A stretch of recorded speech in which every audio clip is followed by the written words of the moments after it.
Summer is ending, and it is time to get ready to go back to school. For some people, a new backpack with your favorite cartoon character or a notebook with your favorite sports team can mean a lot. But not all families can go out and buy their kids the coolest and newest school supplies to start off the new year.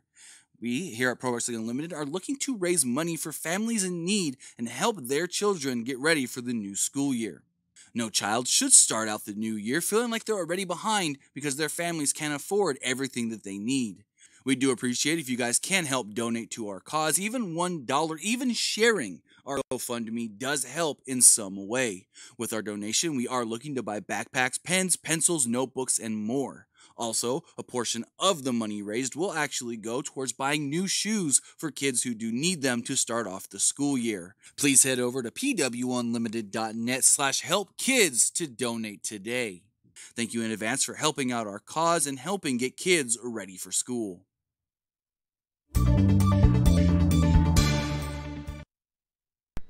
Hey guys, it's Timmy, and this is Pro Wrestling Unlimited, as we are here on the 10th of August 2019 to talk about everything that went down tonight at NXT TakeOver Toronto, that is, to be more specific. I thought this was an amazing show. I enjoyed every single match on the show, and I mean I enjoyed every match. So one noteworthy aspect, just want to get this out of the way. Well, we already know, so never mind. I don't even have to mention that. They told us about, on the pre-show, what the actual third fall was going to be. And we know it was a cage full of weapons. I digress. We knew it was going to be a cage match because earlier in the day we were sent a photo that did show us a cage set up on the ring, and then they had like a tarp thing above to hide the cage, but once you see it, you know it's a cage. But let's see who's with us here on the live chat. We do have Jason Dalton, Alexis Cevallos, I hope I said that right, Nelson, Luke Might, Keith Lewis. We've also got Raging Red, Jeff Guevara, Henry McKenna Carvalho, Kristen McNutt. So let me know in the live chat or in the chat or the comments below if you're not watching live what you guys thought of tonight's takeover as we run around or as we run over the entire show, as we review it, talk about it. Afterwards, we will take some calls and let you guys tell me what you thought, and tell everybody, for that matter, tell everybody what you thought of tonight's NXT takeover. Again, I thought the show was pretty good, really good actually. I enjoyed every single match on the show. I even enjoyed the Candice versus Io match way more than I expected I would. I'm looking at the chat. Wayne Montgomery, what's up? Chris McNutt says, is it true Vince going to run in it? He's probably going to be a little more hands-on than he's ever been, but I wouldn't say he's going to run it because we don't even know other than... So, before we get going, the word right now is that NXT is moving to Fox Sports 1, and it'll be a 2-hour show live every Wednesday. Now, we don't know any other aspects. We don't know where it's going to be filmed at, whether it's going to always be a Full Sail, whether it's going to take on the road. And so Vince McMahon running NXT, I don't know if that's going to be the thing. I know Dave Meltzer was asked if Vince McMahon and Kevin Dunn would have some influence or more input, and basically Dave just said they would. Now, people misconstrued that. Some websites took that and kind of put their own spin on it. But no one ever said that Vince is going to be at every NXT now, that Vince is going to be running NXT like he does Raw and SmackDown. No one ever said that, only that he would have some more influence now that it is going to be on Fox Sports 1 and it's the quote-unquote competition show for AEW. But that's all it really is. I don't think Vince is going to be there every single week rewriting the script. So, we'll see. Jason Dalton. Yeah, we did talk about that a few months ago. BFG Podcast says, what's up with Austin Theory? Is he signed? No, not to my knowledge, but they work closely with Evolve, and Evolve was just on the WWE Network. So it's a cool way to say, hey, look, the Evolve champion, Austin Theory. He's going to be a big star. Get more eyes over on Evolve, especially if they do more Evolve specials on the WWE Network. I mean, we saw Tyler Bate We saw Walter, their NXT UK. They're not coming to the regular NXT brand. They used them in the crowd to hype up the next NXT UK takeover, since they are the main event. Which, if you guys ever saw their match in Progress, Walter versus Tyler Bate, this match probably going to be one of the best matches we've seen under the WWE banner in a very long time. Looking at a couple other things in the chat. We do have a text message here. Kristen McNutt, are you the one? You said, check your Tim, can you read my text if true or not? So if this text is from you, 817, I wouldn't put too much stock into this, because who reported it? This person reported that she was supposed to be at the last 3 pay-per-views. She did not show up. She was not scheduled. So as of right now, I don't have any faith in Sasha Banks being at SummerSlam, even though the fucker Brad Shepard said that she's supposed to be there at SummerSlam. We know he doesn't. We know he just throws out random guesses and tries to get things right and hopes that he's correct. But if ever anything says Brad Shepard reports, take it with oh, that guy's fantasy booking. So just looking at the chat before we get going, letting a couple more people jump in here. Now, Pedro, we're going to disagree on that one. Pedro Portinha in the chat says, Shayna versus Mia Yim was awful. I don't think it was awful. I liked it. Raging Red, yeah, she's blonde now, but she's wearing a wig. All her hair is wigs. She wears a lot of wigs. She can change that and be purple tomorrow. Just saying. But with that, let's talk NXT TakeOver. So the show kicked off with the NXT Tag Team Championships on the line. Street Profits, Montez Ford and Angelo Dawkins defending against the Undisputed Era, Kyle O'Reilly, and Bobby Fish. Also, before we get going, if you do want to text into the show, you can do so at 510-906-1341. Again, that's 510-906-1341. I will put the number in the live chat. We will be taking calls after we do the rundown, so then I'll give that number out afterwards. So I thought this was a great match to open up the show. Really fun, high-action match. O'Reilly and Ford had some great sequences. The Street Profits were using double-team moves when Ford was tripped up and knocked off the apron by Fish. Dawkins was cleaning house, but he was soon outnumbered. Undisputed Era worked over Dawkins as they grounded him. He eventually tagged out, and Ford ran wild with a lariat and a standing moonsault. Spinebuster set up Montez Ford, teasing at people's elbow. O'Reilly grabbed Ford's leg to break it up. Ford then later hit a rock bottom. Jason Dalton in the chat tonight was an awesome show, but I had a problem with the network. Can I be the last caller, Tim? Jason, to your thing, I don't know whose number's who, so I can't, make sure you're the last caller, unfortunately. I just take the calls as they come in. There's no screener or anything, as you know. So back to the match. Chop block to the knee, cut off Ford. Undisputed Era did a cool combo that, like a DDT into a German suplex. Ford and Fish fought for a while on the top turnbuckle. Fish gave him a super exploder, and O'Reilly leapt off the top with a flying knee drop. O'Reilly then applied an Achilles lock. Dawkins made the save in dramatic fashion. Excuse me, burped there a little bit. In dramatic fashion. Dawkins then ran wild off the hot tag.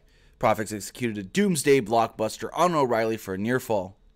Fish made the save, and a melee developed with all four taking part in a slugfest. Ford flew over the top rope with a tope con hilo.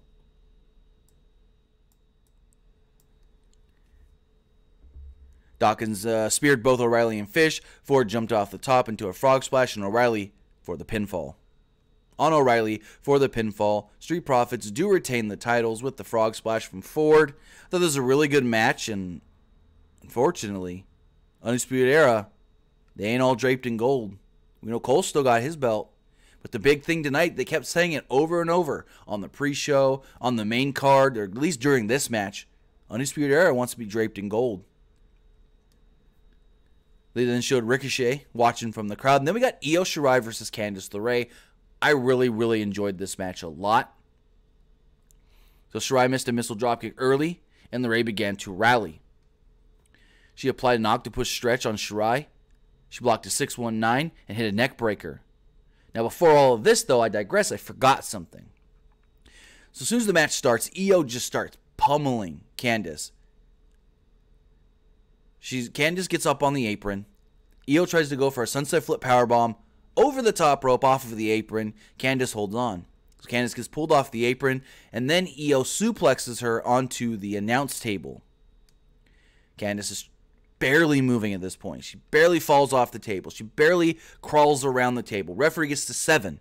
She's barely on the front side of the table. 8. She's barely up to her feet. 9. 9.5. And then she swoops right back into the ring. And then that's like I said. Shirai then hit a missile drop kick, but didn't really get much of it. And LeRae began to rally. LeRae flew out of the ring with a tope suicida that she turned into a tornado DDT on the floor. Cool looking move. Back in the ring, LeRae hit Shirai with a double foot stomp for a 2. They traded Germans and went back and forth for a little while.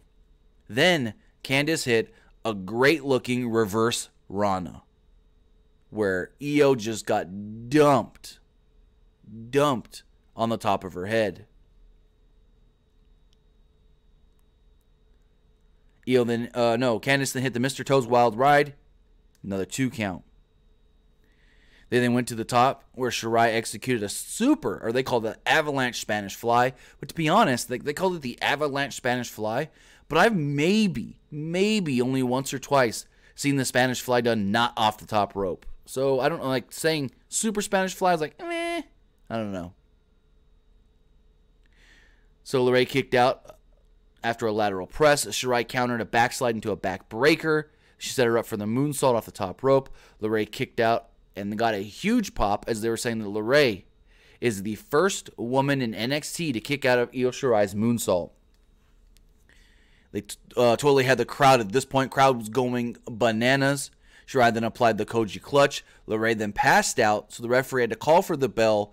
Io does technically win the match, but Candice, she looked good in defeat because A, she wasn't pinned. B, she kicked out of Io's finisher that no one's kicked out of. And C, yeah, she lost via submission, but she didn't tap. And I like that. I want to say thank you to JD or Jason Dalton for becoming a member here on PWUnlimited. If you want to become a member, you can do so by hitting that join button right down there next to the subscribe button.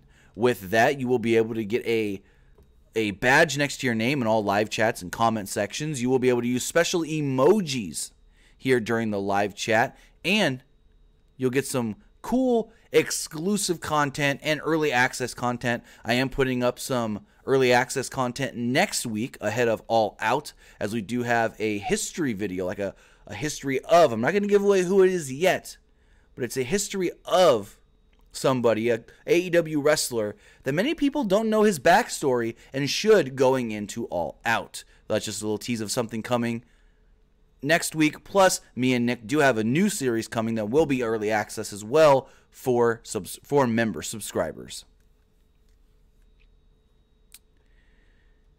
Those match ends. Io wins. She's yelling at Candice as she's quote-unquote celebrating. And Matt Riddle interrupted the show as he stormed through the crowd and got in the ring wearing street clothes. He called out Killian Dain because he wanted a fight.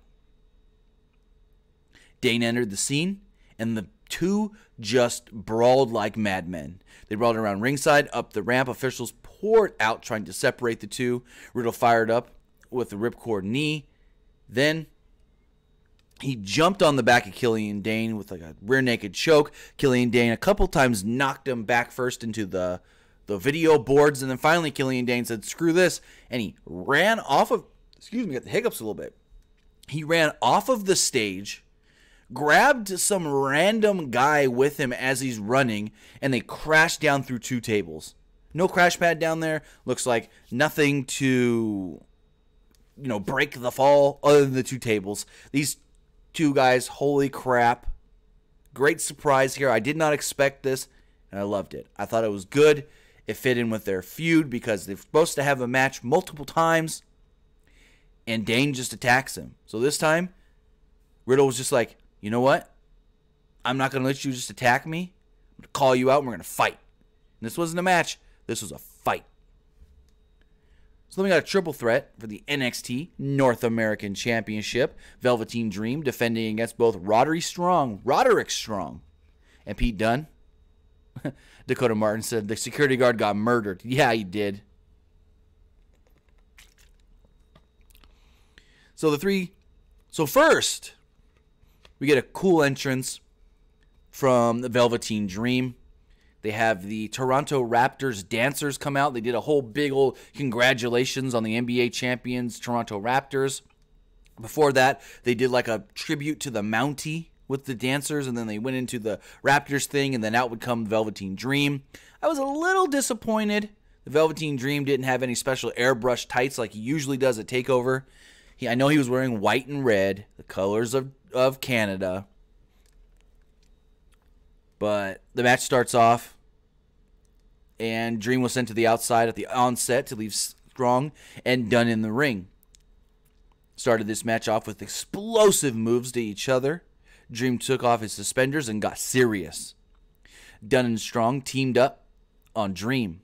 Strong was sent outside, leaving Dunne to face off with Dream. Dunne was unimpressed by Dream doing Rick Rude's gymnastic type deals. They grappled, and Dream blocked a bitter end, only to get crotched by Strong. Strong fired up with a fury of backbreakers on both men on the floor. Strong worked over Dunne and stretched him. Now remember, there's history between Pete Dunne and Roderick Strong that some people have forgotten about. Pete Dunne and Roderick Strong were partners in the Dusty Rhodes Tag Team Classic. Not this past year, but last year. And when they were in the final match to possibly become the new NXT Tag Team Champions, Roddy turned on Pete Dunne joining Undisputed Era. So there's history and tension between these two. So Strong worked over Dunne. As I said, he stretched him. Dream jumped back in and ran wild. He did a tribute to Bret Hart and applied a sharpshooter on Strong. Dunne broke up the hold with a missile dropkick. Strong flew outside with a wrecking ball dropkick. Dunne did an acai moonsault to the floor. This led to a series of three-way spots and slugfests. Dunne delivered a DVD, but Strong hit Dream with an Olympic slam. Dunne hit Dream with an X-Plex. They did a convoluted Tower of Doom off the top turnbuckle as well. It was like, it's weird to say. So, Dunne took a Olympic slam off the middle rope from Roddy, and as they were coming down, Roddy like arm drag kinda pulled down. It was weird. Pulled down Velveteen Dream. That's why I said it was convoluted. It was kind of Dream just fell with them for some reason. Dunne was applying a triangle on Strong at one point in the corner when Dream broke it up with a coast-to-coast flying elbow. Strong was soon on fire with a series of suplexes and strikes. He put both in the stronghold at the same time. Dream went for a double DVD, but it was blocked. Dunne did a double finger break spot. A bitter end by Dunne on Strong led to Dream diving in with an elbow drop to break up the count. Dunne tied Dream in a knot and hit him with a curb stomp.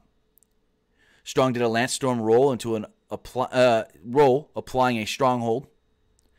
Dream executed a DVD on Dunne. Strong delivered End of Heartache, and Dream stole the pin to retain the championship. Velveteen Dream still NXT North American Champion. Joseph Messon says Dream botched that. Botched what? Be more specific. The Tower of Doom thing? Because I don't know if that was Dream's fault. A DVD means Death Valley Driver, Jason. For anybody else wondering, DVD is short for Death Valley Driver. I digress. I should have said that earlier. But as far as who can challenge next, we do know that Dream was supposed to feud over the title with Dominik Dijakovic. Dijakovic has been cleared to return to action after I think he had knee surgery. So that could be the next feud for the NXT title, or the NXT North American Championship. Other than that, I mean, maybe Keith Lee, but I can't really think of many others that could challenge. Okay, Joseph says the top rope spot. I don't know if you could say he botched it. More of, I don't know exactly what was supposed to happen there in Dream's case. So, Jimmy says Dream versus Dunn 1v1. That'd be fun. Really fun.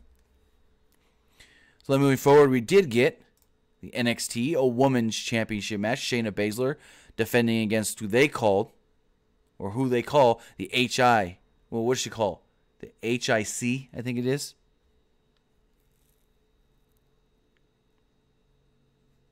So, Shayna Baszler here.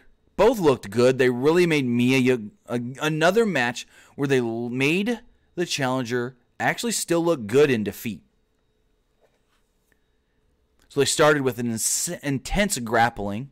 And I think this may be the first match that Shayna's been able to, go toe-to-toe with somebody that can grapple on her level. And that's Mia Yim. Mia Yim is a great grappler, just like Shayna is. And I loved seeing the early, catch-can style wrestling here. Yim with a cannonball in the corner. And then the fight spilled to the outside. Yim targeted the arm of Shayna Baszler and pinned it in between the ring steps and the ring. So Shayna was working a lot of this match one-armed. Baszler sold that arm for the rest of the match. Baszler soon cut her off and targeted Yim's arm while also selling her own. Both were selling the arms. Baszler applied a wrist lock. And then Nigel on commentary got in a Volk Hahn reference. Kind of funny. I thought it was funny when he said, "Long live rings." Yin with dirty tactics by raking the eyes to swift the momentum. And she did this a lot. She did these quote-unquote dirty tactics behind the referee's back that should have got her disqualified, to be honest. And the announcers were yelling about it, too. They're like, "Ref, pay attention." Yim flew through the ropes and hit a tope suicida. She followed it up with a springboard into a tornado DDT. Baszler soon cut her off with strikes. Yim did an avalanche code red that they called a code blue for a close near fall. Baszler, a moment later, caught Yim in a Kafirda clutch. Baszler's injured arm was too weak, so Yim was able to pry herself free. Yim then gave Baszler a receipt by stomping her arm, much like the champ likes to do to people, which we've seen in the past. Yim went for an arm bar, and Baszler countered it again, applying another Kafirda clutch. Yim was able to escape, and Baszler's arm was still weak at this point. Baszler then transitioned into a head scissors in the middle of the ring. Yim could not escape, and she did end up tapping out. Again, I loved the grappling at the beginning. I loved the trading of the submissions at the end.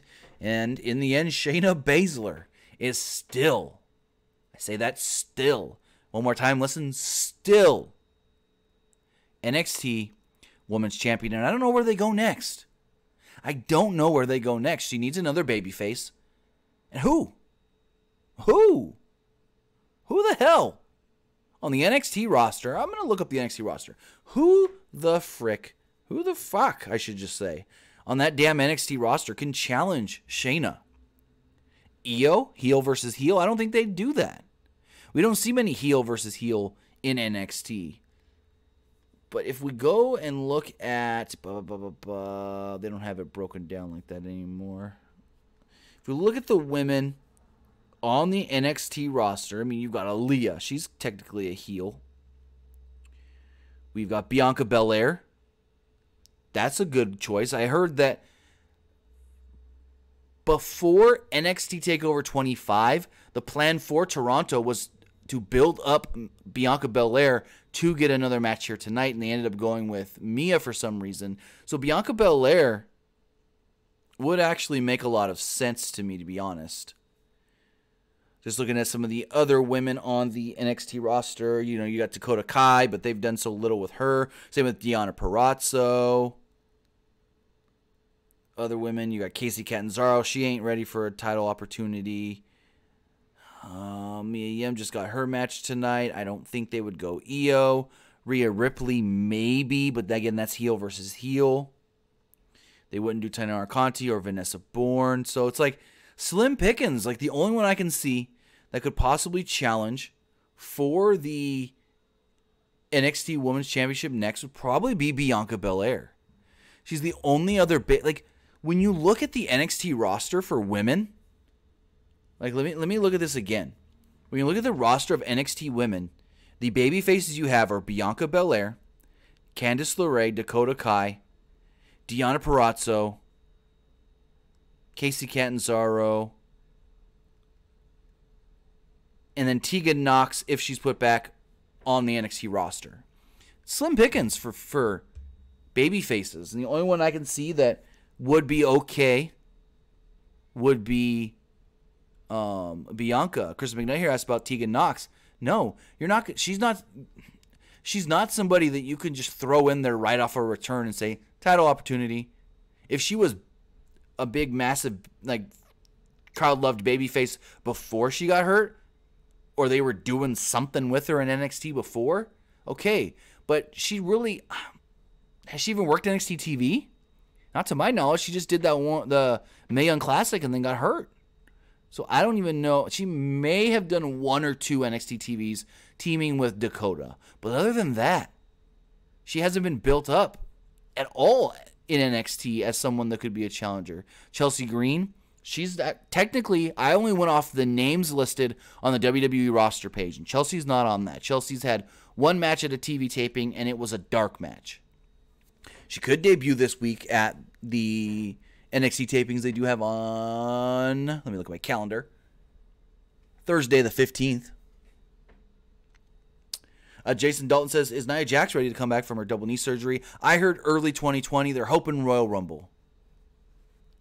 So then, moving on to a match that went an hour, or right around an hour, 2 out of 3 falls, 3 stages of hell, the NXT Championship on the line. Adam Cole versus Johnny Gargano. 7. Varvar says NXT UK woman. I mean, who?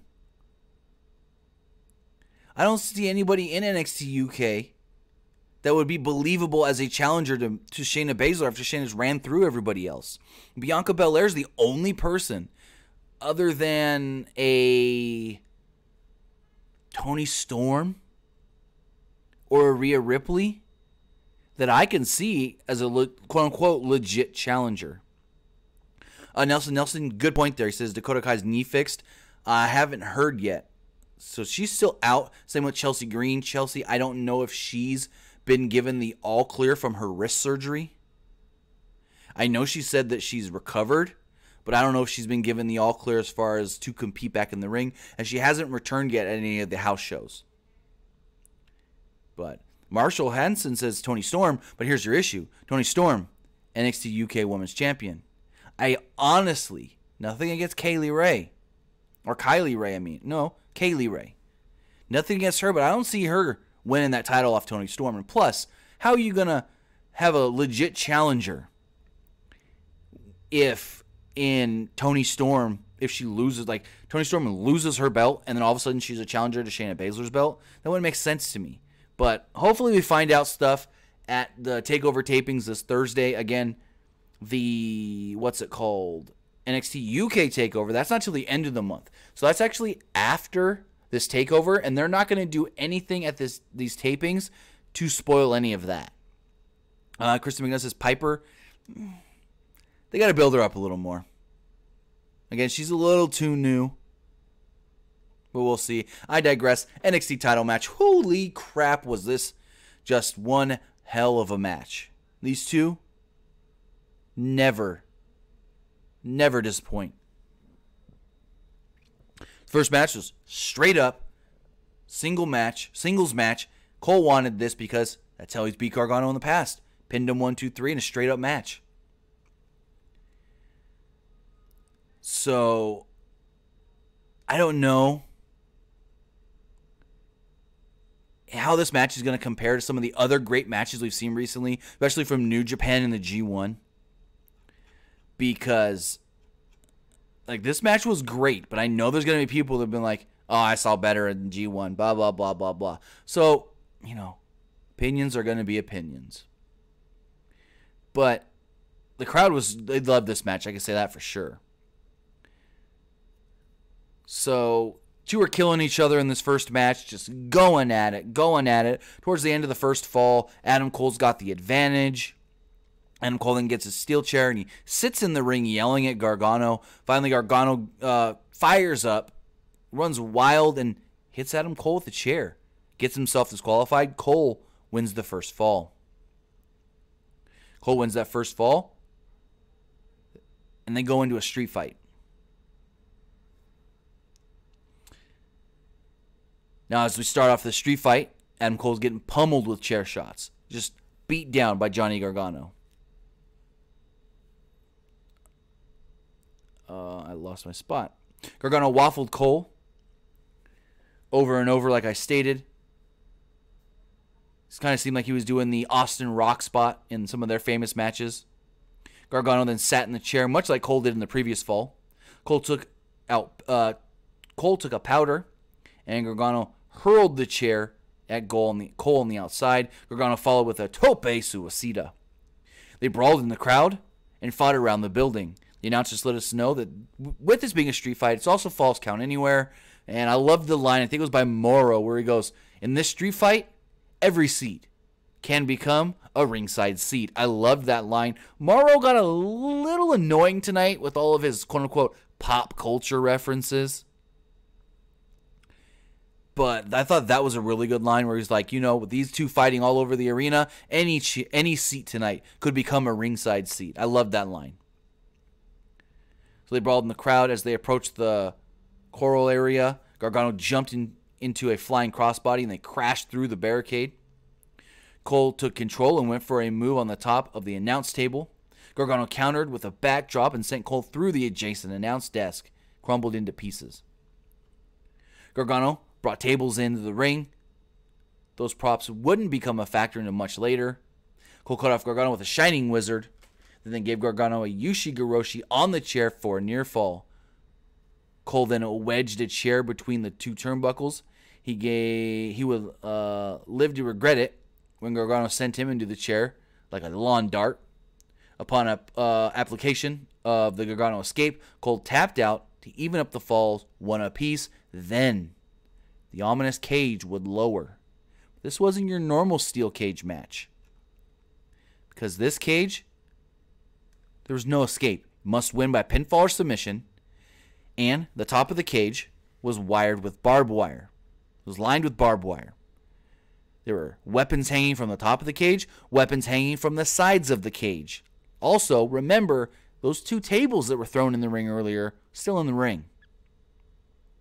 So they started the final fall with a slugfest. They traded shots with kendo sticks. Double super kicks sent both into a double down. Gargano hung from a ladder suspended above the cage. He dropped down to catch Cole with a Hurricane Rana. Gargano then gave him a reverse Rana. Cole was seated in a chair so he could eat a super kick. Cole still fought back and delivered a backstabber for a 2. Gargano sprayed Cole with a fire extinguisher. He then leaped into a tornado DDT on Cole for another near fall. Gargano then battered Cole with more kendo stick shots. The two were then on the top rope fighting over a sledgehammer. Gargano then delivered a sunset bomb. Gargano retrieved the sledgehammer, but Cole caught him with a super kick. Cole twice delivered the Panama Sunrise, and Gargano somehow kicked out both times. Gargano then used a kendo stick to help apply a crossface. Cole bit Gargano to force him to release the hold.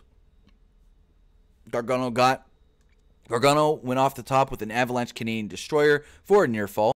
Gargano attempted a burlap sack, emptied a burlap sack to reveal wire cutters.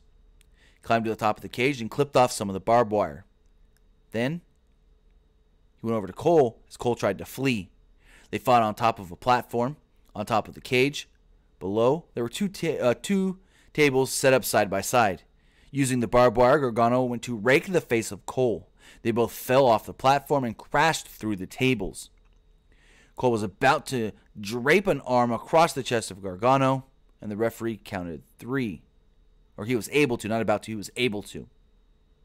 So I missed one spot that I cringed at.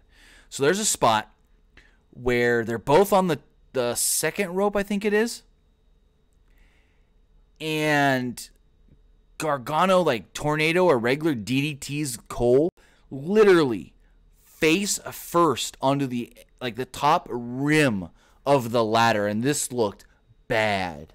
But in the end, after they crashed through the tables, Cole was barely able to get his arm on to damn Johnny Gargano.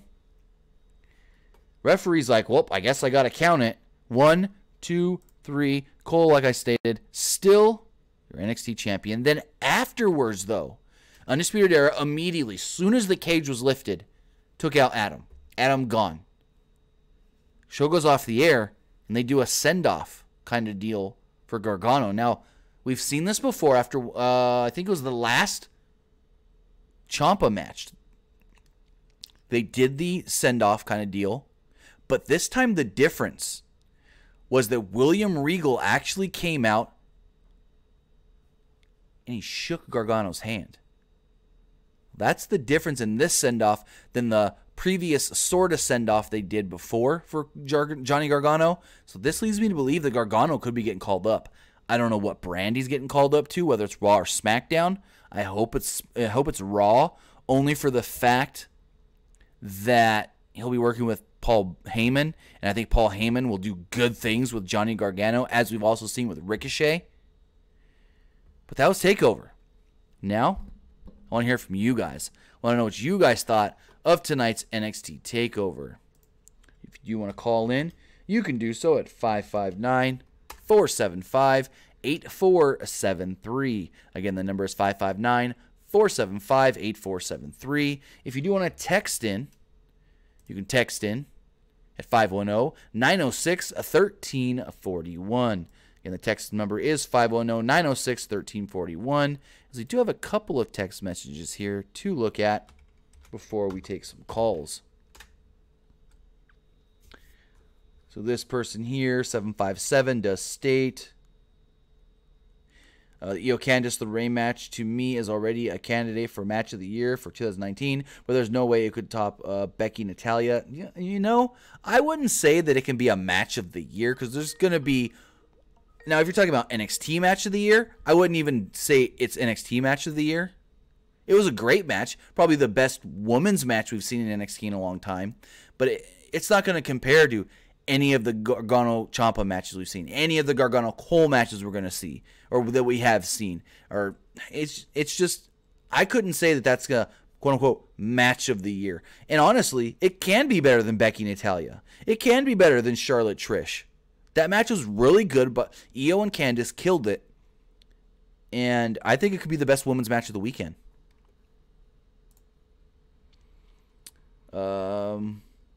This person asked me to rank the 3 Gargano-Cole matches. Whew, that's tough. So I think I would go the first one at TakeOver New York, this one here in Toronto, and then the one at TakeOver 25. I think that is how I would go. Next text message says, do you think there will be a cutting edge segment at Summer, Raw, or SmackDown? Why? Why do we need edge? Not needed. How about Lacey Lane versus Shayna Baszler? Again, they haven't built her up. It would just be weird to see her, who we've maybe only seen once on NXT TV, all of a sudden pop on and be like, I want to challenge you. It just wouldn't make sense. They got to build her up. This person here says, if Bianca Belair did face Shayna, would she win this time? You know what? I'm not even going to predict that because I think almost every time Shayna should drop that belt. And then, I don't know. Anhat Barar says, because Edge is from Toronto, so? They've done plenty of stuff in Toronto and didn't bring in Edge, didn't bring in Christian, didn't bring in a Canadian from the past. It's not needed. You've got enough talking stuff you can do. But let's take a call.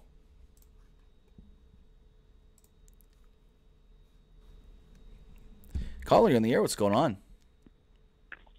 Hey Tim, how are you doing? Pretty good yourself? Good. So personally, I think that Pete Dunne and the triple threat, Roderick Strong, and all that was actually a disappointment.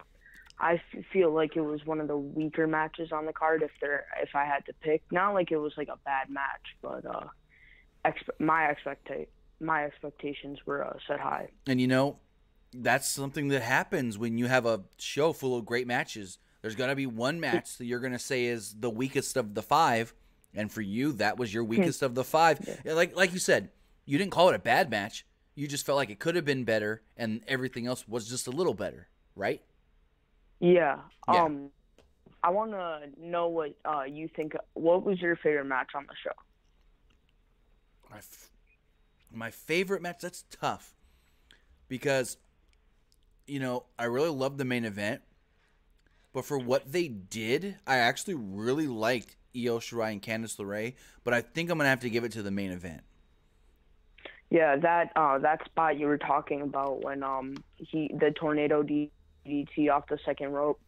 I was surprised that Cole wasn't busted open, but Well, I think what helps with that, shook it off. right? And I think what helped with that was when you're taking that DDT, you're kind of cradled in the guy's armpit. Yeah, in his arm. Yeah. So your face can be more, on his side and stuff. So you're not going directly the way they did it. He wasn't going like directly down on the chair, but with the momentum and the speed they did that of, it made it look a lot worse than it was. Yeah, definitely. Also, one more thing. It's a little off topic.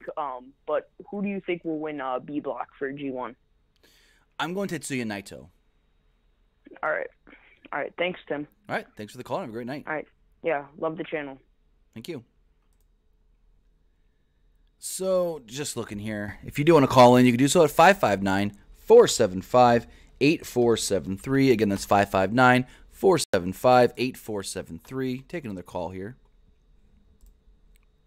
Caller, you're on the air. What's going on? Hey, Tim, what's going on, big man? This is JD. How's it going? Good, man. Hey, I wanted to say tonight was just an awesome show. I would rate the Gargano match and Adam Cole probably, 4 3/4, maybe 5 stars.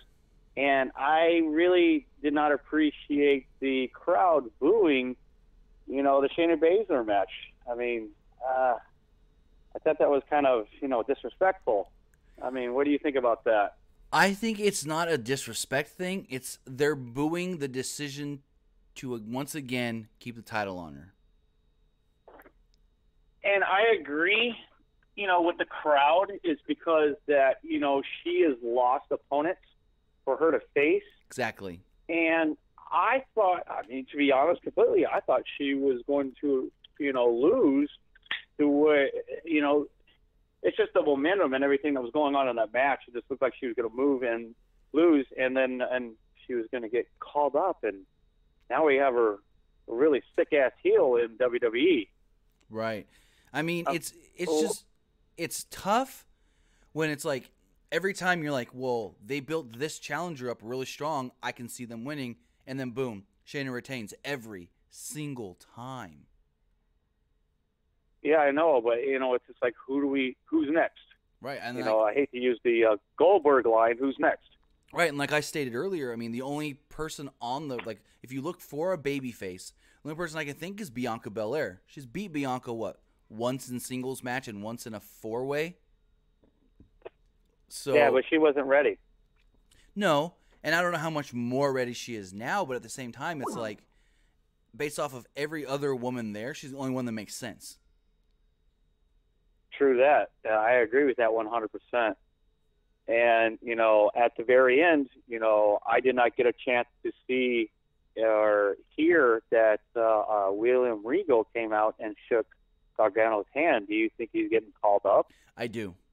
I think with Regal coming out, coming out there and basically saying, thanks for everything you did in NXT, I think we most likely going to see Gargano on the main roster Monday or Tuesday. I would hope, to be honest with you, I know you said, on Raw, I would hope he would be on Tuesday because he's Johnny Wrestling. Right. And Tuesday is going to be going to Fox. And, you know, I just think it would be a better fit for him because he can actually say wrestling, and the commentators can say Johnny Wrestling without, you know, getting in trouble with Vince McMahon. Now, here's the thing. I thought about... Now, go ahead. Go ahead. Let's say, here's my thing with that. I thought that exact same sentiment. I thought that.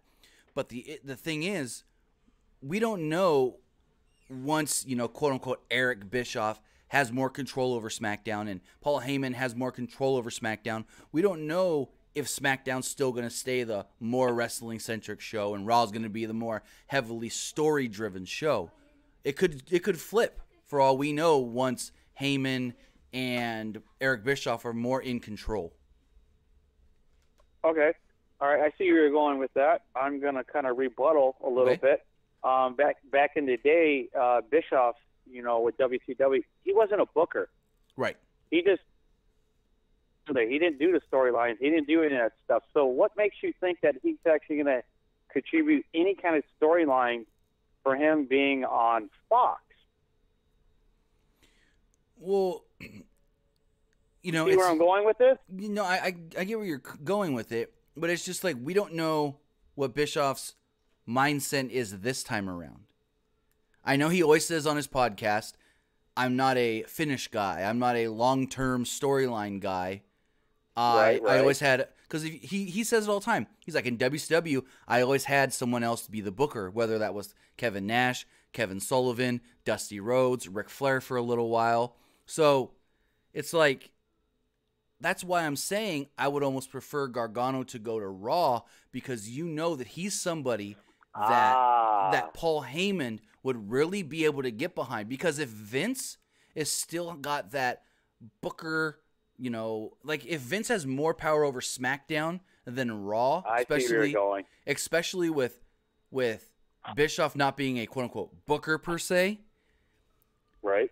There's a better chance of Paul Heyman having a better storyline and using him better than they would on SmackDown, because you know once it moves to Fox, Vince is going to probably be even more hands-on with SmackDown and maybe a little less with Raw.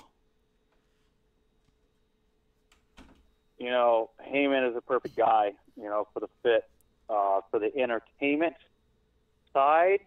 Who do you, do you on Bischoff would be the better fit for the wrestling style, because you know they're going to have more wrestling content and less entertainment on Fox. You know, the reason they brought in Bischoff, to be honest, is because he's great with talking with executives, and they need somebody that can be like a back and forth, because Fox is going to be more hands-on than USA ever was, so they need somebody. It's going to be a kiss-ass man between the two companies. I wouldn't say a kiss-ass man. I wouldn't go that far. You're fine. I mean, I swear on here myself. But I wouldn't go that far. But we know that Eric's got that background of talking with executives because he worked in WCW where he was working with the TNT people on a daily basis. He was the one going out there and talking to the advertisers, getting people to advertise on Nitro, on Thunder. So he's good in a boardroom setting when they need somebody that can go and talk to executives, especially of a TV network. A businessman. Exactly. Yeah. And okay. All right. Okay. All right. Now, may I say something? Go for it.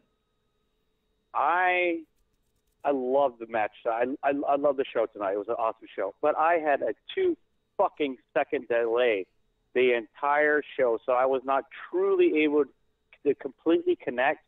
So what I had to do was kind of streaming service and kind of listen to it on the side.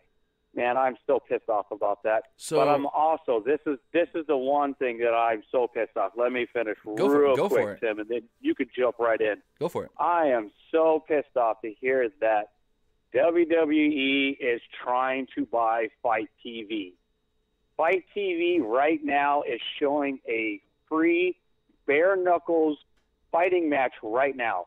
Free. Right. Live right now. And they're going to try to buy this. You got MLW, all ROH. You got all these great MMA shows, all these, boxing matches that you can get for free, and you can pay for what you ever want to pay for. Like I was almost about to get the Joey Janela event that they were going to have, that he had last night. Right. I decided not to because I wanted to spend my money, a little more wisely. I really hope that they do not buy this. I am so aggravated to hear this because it's almost like WWE is just going to try to squash the whole indie scene and everybody else and say, you have to watch me and me only, WWE and WWE only. I want to hear what you have to say. Now, here's the thing with that. If WWE was to... Now, Fight's denying the report, but of course they would before any real major talks would happen. But if WWE was to go in there and make an offer and actually have discussions, we don't know what their plan or their ideas or whatever they want to do with the service. They could just say, hey, because this all came from Dave Meltzer in the Wrestling Observer, and he stated, from what I heard and stuff, is that an investor came to WWE and said, hey, this would be a good business decision. So we don't know if WWE is going to buy it and keep it how it is, or if they're going to buy it and incorporate it into their network. Now, with doing that, WWE has talked about a tiered service for the WWE network that incorporates more than just their content. So I don't know. Which means that we're going to have to pay more money to get these free shows that we can already see now, on our own time, on our own, without having to pay for these free shows. I already see it. It's going to be probably like a 3-tier or a 4-tier system. You can already see it coming. I can already see it coming. And I think it's going to be a 3-tiered system. I think it's going to be a free tier where you only get the stuff that's on the live stream. Then there's going to be the tier we have now, and then there will be the tier with the extra content. But like I said, though, from what I heard, an investor came to them with this idea. So it could be the fact of they can buy Fight TV and keep it running how it is, not change anything, at least not at first. And also they can go in there, have the discussions, and Fight say, you know what, we thought about it, never mind. We don't know. Again, it's all preliminary hearsay, and until something is officially or even said on either side that looks plausible, then we'll go with it. But as of right now, it's just hearsay and a possible meeting here within the next month or so. Hey, big man, money talks, bro. WWE. I totally agree with that. They got money, bro. That's for sure. One question about, you said all right. Go ahead. You said you had your issues with the WWE Network. Was it that your audio was not synced properly, or you say you had a delay? Oh, my Lord. Yeah, I had a 2-second delay. What were you watching on? The audio? I was watching on Fire Stick TV. Okay. I went to the WWE Network. I contacted them 2 or 3 times. The first time, walked through it, unplug this, do that, reboot, log in, the whole 9 yards. They did the whole thing. I even went to my my main unit that I use and cleared all the data. Did the whole thing, did the whole 9 yards, and I still was not able to get rid of that 2-second audio delay. Huh. And like I said, it was just like like I said, it was a great show. It's just that when you're not able to hear the announcers, the bumps that are going on in the ring at the same exact time, and you get into it. I mean, you're not able to get into it. But tonight was an awesome, awesome show. I do have one last question. Go for it. Did you get a chance to see Velasquez in his very first match over in AAA? I think I'm saying his first or last name wrong. Cruz. Kane. Cain Velasquez. I'm sorry. He looked amazing. Did you get a chance to, dude, that was an awesome match. And at first, I was watching it in Spanish commentating, and I kind of skipped through the ring and them coming to the ring, and then I started the match, and then I realized he had a brown pride tattoo on his shoulder, on his chest. I'm like, dude, that's Cain Velasquez. Yep. Holy crap, he looked really good, man. what do you think of him going to WWE? AEW with the entire elite VIPs at Triple Mania? So I know after that match with him teaming with Cody, they're interested. From what I heard, he's got one more match already scheduled for AAA, which looks like it's going to be against Killer Cross. What WWE wants him to, he's trained at the Performance Center. And apparently they were really? He went out and he trained at the Performance Center before. And when they heard that he was doing this match at AAA, they were a little upset with that because they thought, hey, we brought you here, we let you check out our facility, we let you train at our facility. Not like a lot, it was like a 1 or 2 day thing. But based off of that and seeing how good he did, you know they're going to go after him when it's possible. Now, the only thing that I would suggest for him, take off the mask. Because his name is so big and his face is so recognizable with these kinds of fans, it would actually get them more publicity outside of the normal wrestling fans if he didn't wear the mask. Because then they could be taking pictures. Yeah, he took the mask off after and they took all the pictures at ringside. But you can also have pictures of him in the ring with the mask off, so then people can say, hey, that's that old UFC fighter in a wrestling ring doing good. You have to know my whole thing is, if you didn't know that was him and just saw like a quick clip or a couple photos, you may not know at all, but if he didn't have the mask on, you'd know who that was. Right. And, like I said, I recognized him. I was listening to Mexican commentating, and I recognized the brown pride tattoo across his chest. It's like, okay, well, my question, why was he wearing the mask? And then he revealed himself at the end. He said he wanted to wear the mask because that's what the wrestling that he grew up with in Mexico was. That's the culture. That's the thing you do. You wear the mask if you want to be a true, real luchador. Okay, well, here's a question that I'm not sure about. If a luchador in his very first match, is he supposed to wear a ring? We're supposed to wear a mask? Is that like a tradition? I don't know about that. I think it's just your preference, and that's what he wanted to do. Huh. Okay. All right. Well, it just like drew a question in my mind. Right. Like, why would he wear the mask? I mean, he is well known across the world, and then in Mexico, he's almost like the president. He could walk around and probably get mobbed by hundreds of people just walking down the street. Right. That's why it just brought to mind. Why would you wear a mask? Maybe to I don't know, how do I say this? To go undercover during the match? No, it wasn't. Then maybe that. At the end they don't watch the match at the end.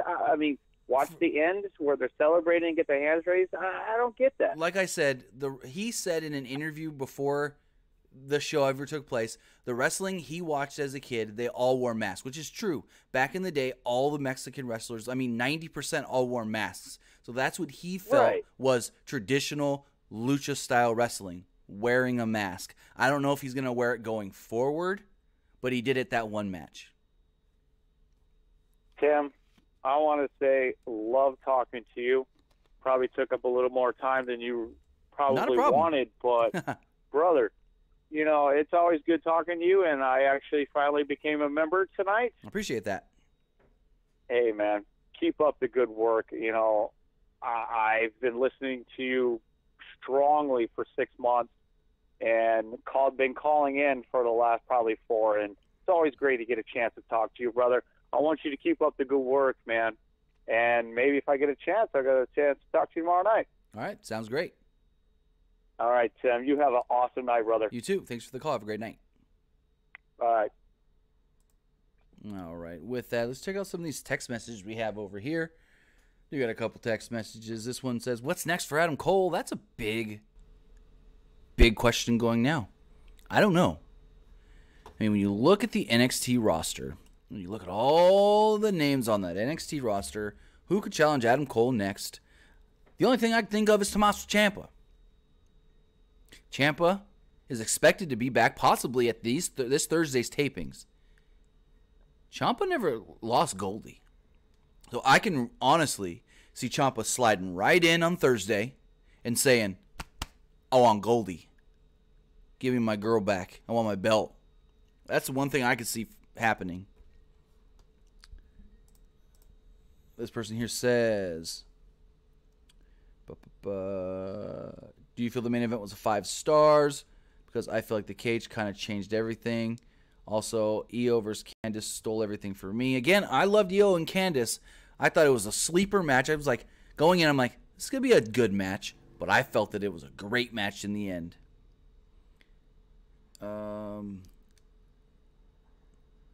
This person says they can do a Kyrie got hurt thing. No, I wouldn't want them to do that. I would never want them to do a fake hurt storyline just so they can do something better with the tag team partner. If both were going to get a push as a singles, that would be different. But I would never want them to do, Kyrie Sane is quote-unquote hurt in storyline just so Asuka can go challenge for the NXT Championship. I don't like that at all. I don't like that one bit. And then what do? Have Asuka win the title? So then she's back in NXT? So then she's the one that beats Shayna? Or do you have Shayna beat Asuka to cement her as the greatest NXT woman of all time? That's the big question there too. But I don't like those when they do, when it's even, I just don't like when you sacrifice one person for another when they're not even really hurt.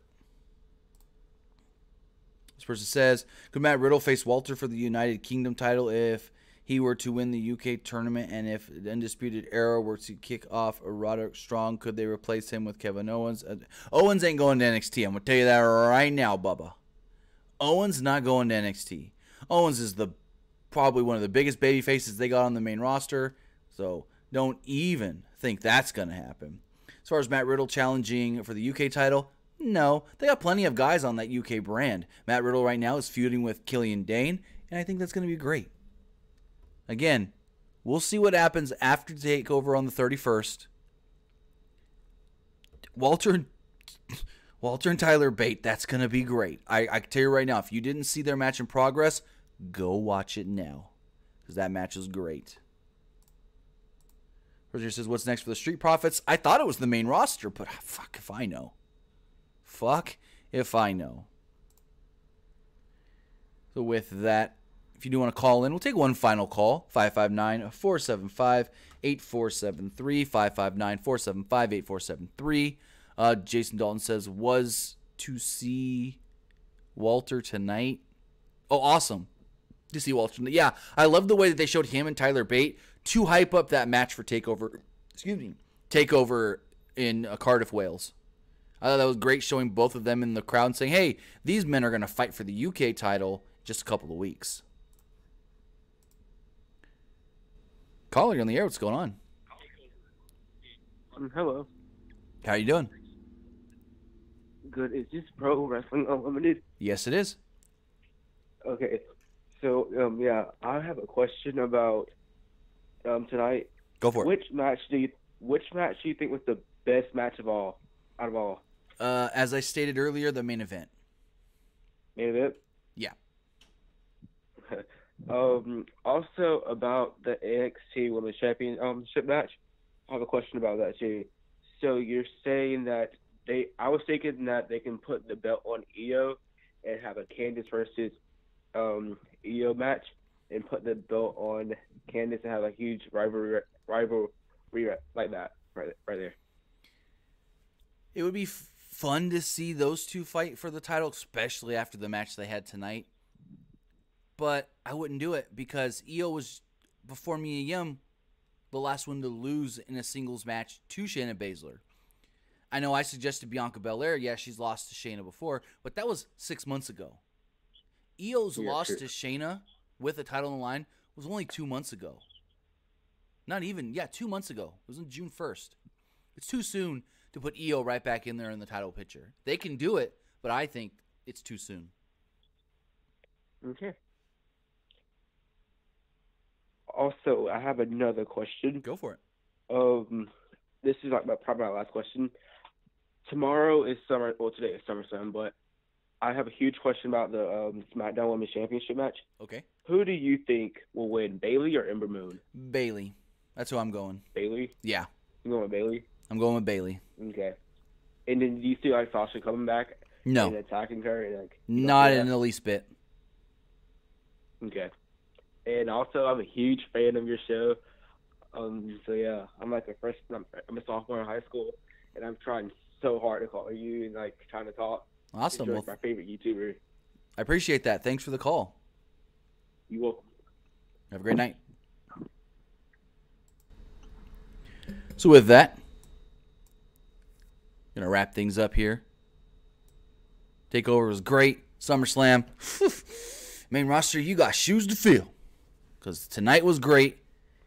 Tomorrow's going to be what it's going to be. A long show, which I expected more matches, to be completely honest. But we'll see how that goes. We'll see what happens tomorrow at SummerSlam. I think there should be some interesting things going down. If what I'm hearing is correct, should be interesting. Very, very interesting. I want to say thank you guys for joining me here live to talk about NXT TakeOver Toronto. Thank you to everybody who watched later right here on YouTube or who watched on or listened, I should say, on podcast services all around the world like iTunes, Google Play Music, SoundCloud, Spotify, iHeartRadio, and Stitcher Radio. You can follow us right here on YouTube, of course. Follow us on Facebook, facebook.com/Pro Wrestling ULTD. Follow us on Twitter at PWUnlimited, and also follow us on Instagram, Pro Wrestling Unlimited. Thank you guys, and we'll see you again tomorrow after SummerSlam.